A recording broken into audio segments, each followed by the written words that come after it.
तर पोरं कशी आहेत सगळी मजे ना एकदम. तर मग बऱ्याच दिवसांची आपण वापस व्हिडिओ बनवत आहोत. तर हप्त्यातून आपली एकदाच व्हिडिओ येत जाईल किंवा दोनदा. का तर मग आपल्याला बाकीची कामं पण असतात. मग आज बघा गौऱ्या बाईला पकडलेला डायरेक्ट सर शिकवताना गेम खेळत बसलेला. जाम शिव्या घातल्या सरांनी याला. नंतर मग वया चेक केला तेव्हा पण बोसरला त्याला.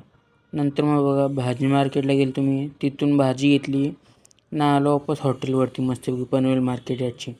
ना आल्याला बघितलं तर साफसफाई सुरू केली ती मम्मी पप्पांनी. साफसफाई केली मस्तपैकी हॉटेलची. अख्खी साफसफाई करत जाम कपडे खराब झाले ते बघा. अख्खे कपडेच खराब झाले तर तरी बोललो काय नाही चला आपलं कपडे काय खराबच उतरतील. मग संध्याकाळचे मस्तपैकी कपडे चेंज केले ना दुसरी कामं करून गेलो मी खाली. ना रातचे बघा 10-12 पार्सल दिले होम डिलिव्हरी. कोण नाही पोऱ्या म्हणून मीच जातो डिलिव्हरी घेऊन. अजून काय